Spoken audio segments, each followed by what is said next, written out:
Hey there.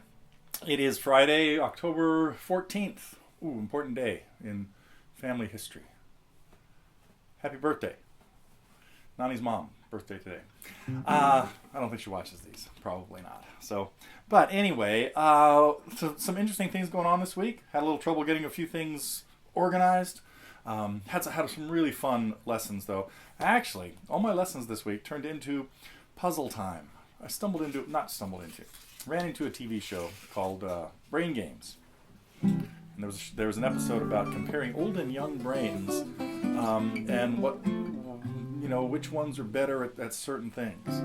Anyway, maybe if I remember when I get to the end of this, I'll bring up one of the puzzles that was really interesting. What has been going on around here this week?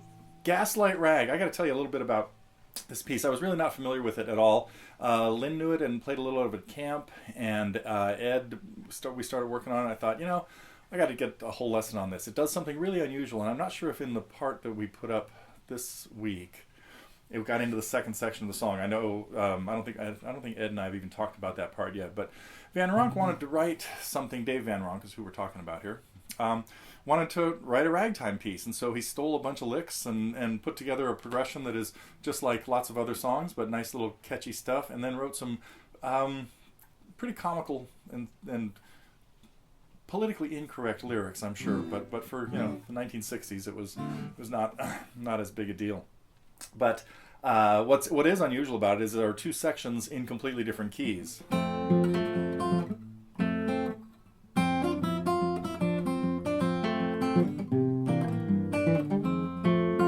Second section goes into F, something like that. I haven't really paid attention to that one yet, but I will. I'll get to that. What were the other lessons? Oh, John Renbourn, Bicycle Tune. This is another one I've been working on or been meaning to get to forever, since before he left us, and finally got to it. One thing that's really delayed it is it's taken a long time to put the tablature together, even though I have it in a book, but there were a lot of mistakes in the book, and so anyhow. Speaking of books, I got to show you some of my precious books. This was one of the first ones I ever got, the John Renbourn book. This one's from about 1972, I believe. $2.95 for like 15 pieces. Let's see if there's a date on there. Oh, there's I was still living. Yep, 1972. That's probably about when I got it. And this is where I learned Judy, Lady Nothing's Toy Puff. Messed around with Lady Goes to Church, but that's impossible. Let me see. Let's see what was impossible about it. This book is, of course, falling apart, too. It's got a 6D in the bass. But this is the type of piece that really drew me to him.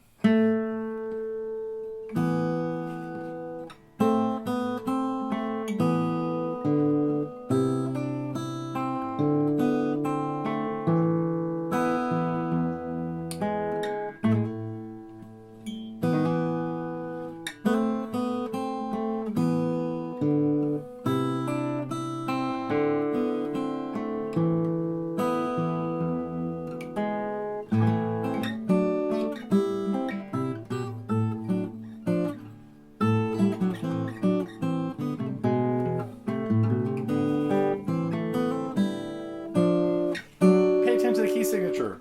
There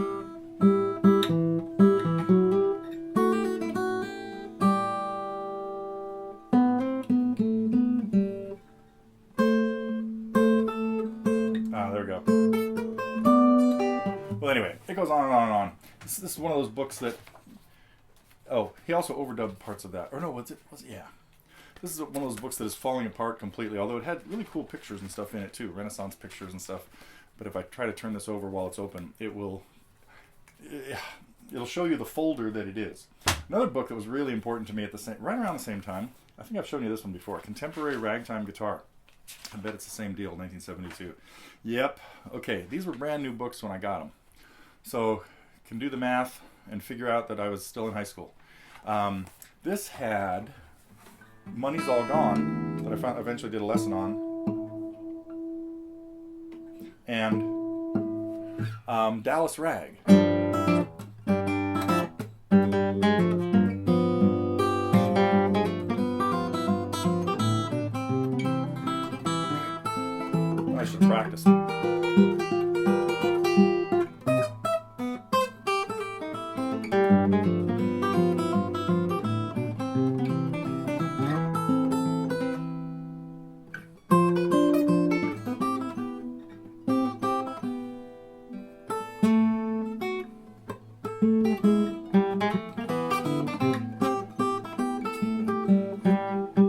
Well, never mind.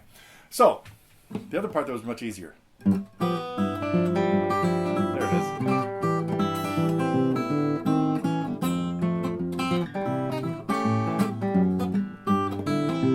is. Sounds just like them.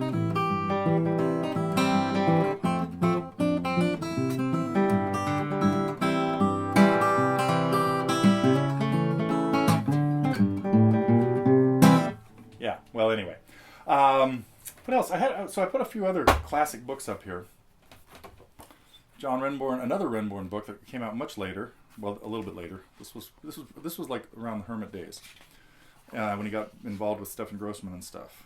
What year was this one? 79. Yeah, a little later. And then there was this one, but I'm not really sure. That was probably an English pressing, and this is probably an American book, because this one says Hal Leonard on it, 1986. So, but that also got me thinking about classic books. I'll show you one or two more, because I was just talking. This is another one that everybody out there should have. I think I've mentioned this book before, but this is where like Fish and Blues came from, and what else?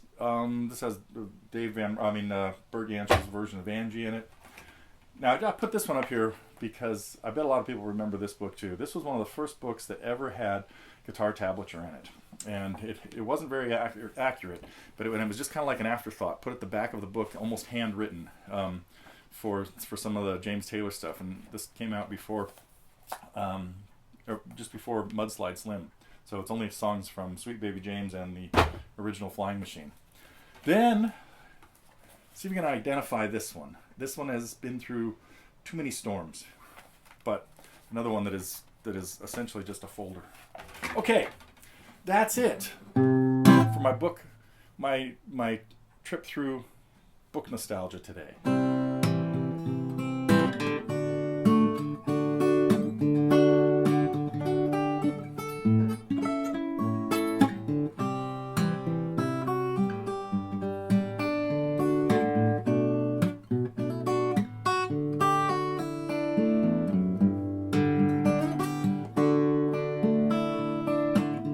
Last week I did this one too. Did you guys recognize this in last week's news? Okay. What was I going to tell you about? That was it. Never My Love. That was a fun one to kind of put together. I know probably haven't had a chance to start working on that yet because it hasn't been up very long, but I hope you get a chance to check. I had a good time digging through old videos of the association and reading up on them and things like that. Most of their big hits were, of course, recorded with the Wrecking Crew, at least like Hal Blaine playing that little drum thing that getting the dotted 8th, 16th kind of feel that we were doing in there and things. But that was it for their hits and stories. Yeah. I want to talk about a couple things that were going on the forum. Browsers. It's interesting. I mentioned in the thing about what browsers we use, that I being a diehard Mac guy, I hate their browser.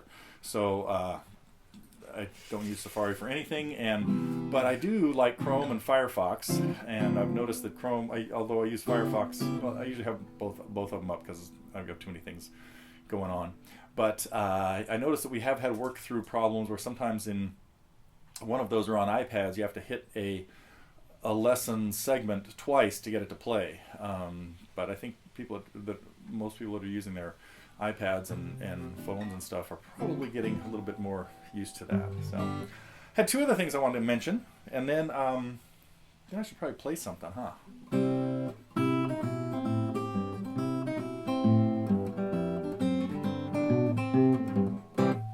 They are Dermot. I want to thank you for the tip on Guitar Pro. I just hadn't bothered to take the time to fix things like that or to dig into it, but I do have now on Bicycle Tune.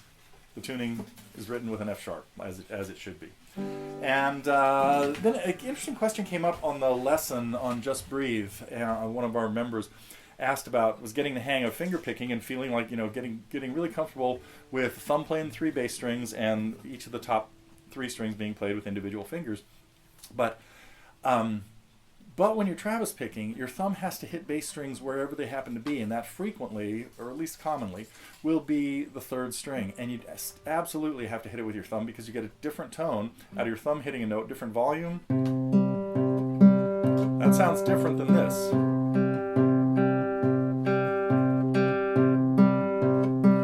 Got to get the same tone and accent out of each bass note. So that's why when I refer to going into like D position, it means that your thumb's coming to the third string and you're reduced to just 2 fingers. So, okay, I should get to the puzzle. I'll let you guys stew on this one. 2 rooms. One room has 3 light bulbs hanging in it. The other room has 3 switches. Each switch activates a light bulb. You with me so far? The 3 switches are on or off. They're numbered 1, 2, and 3. Bulbs are not numbered. We don't know which bulb goes to which switch. The problem is to set the switches, do something with the switches however you want, and walk in the other room and see if you can figure out which switch turned on which light. You only get to do it once. Do something with the switches, head into the other room, and figure out which switch goes to which bulb. Anyway, we'll have the answer to that next week. Or you could PM me if you... Questions on it could go on the forum or in this post, but let's let everybody try to solve that. So,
there we go. Today's little back porch stroll. I think that's it for October 14th. Who knows what will happen next week? We will have a lesson, probably 2 from Vanessa next week. She ran into a few little, I wish her the best, a few little snags that bumped things back a little bit, changed our schedule. So, but we're thinking about you and hope things are back on track soon. Okay, that is it for today. I'm going to sit here and play the guitar for a little while. Oh, I guess I got to go finish up this news thing, things like that. So, but I'm going to have fun playing the guitar today. I hope you do too.